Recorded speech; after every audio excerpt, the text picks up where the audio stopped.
As I'm sure you know, the news coming out of Gaza is unbearable. The calls for a ceasefire are growing by the day, but not as quickly as the numbers of dead and injured. Let's take a look at public opinion. In the United States, 68% of people surveyed this week agreed with a statement: Israel should call a ceasefire and try to negotiate. President Biden says no. Today he defended the war in an op-ed in the Washington Post. Ironically, the Post decorated the op-ed with a peace dove. The op-ed seems out of touch with what's happening.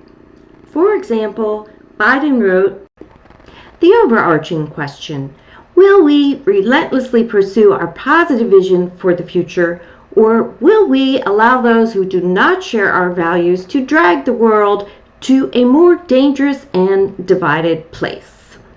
I don't know what the president is seeing, but I'm seeing a more dangerous and divided world right now.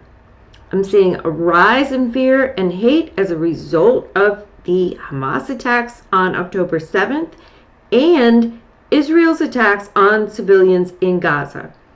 I'm seeing dead children, aid workers, journalists, doctors, and a lot of dead bodies. And I'm seeing this.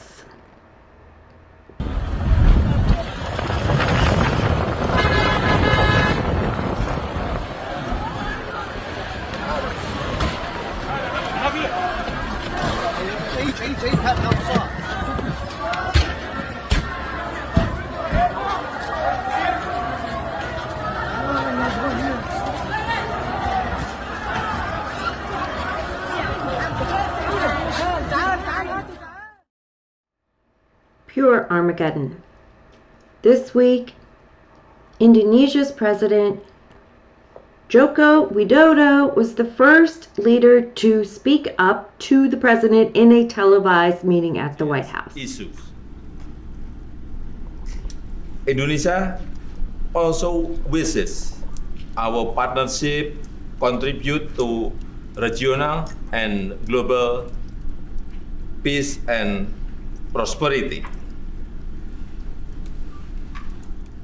So Indonesia appeal to the US to do more to stop the atrocities in Gaza. Ceasefire is a must for the sake of humanity. President Biden's response: we had a very important discussion on climate. The president said, "I'm cold." Other leaders aren't talking about the weather. 5 countries led by South Africa are calling for an investigation of war crimes from the International Criminal Court. Turkey's president is getting increasingly upset. Saudi's foreign minister is looking to China for help.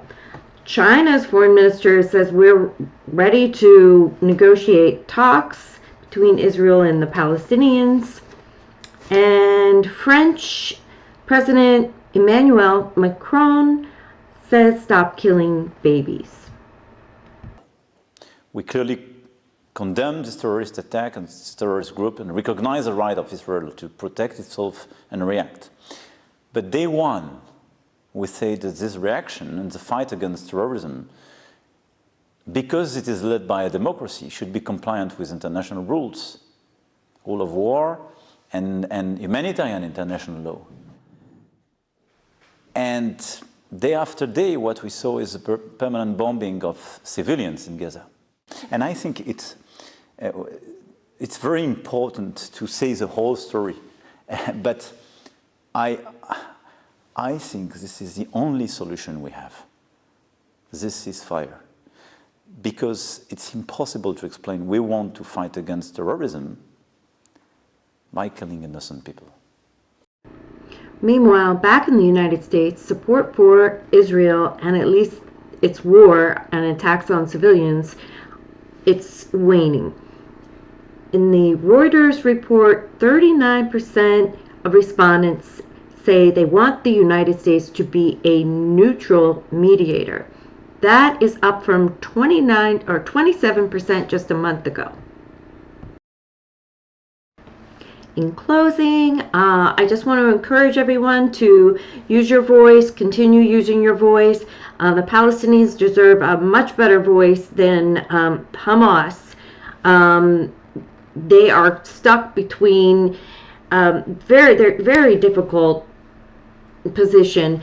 I want to reiterate, if I haven't already, when I met many very gentle people when I was traveling in Israel and the occupied West Bank.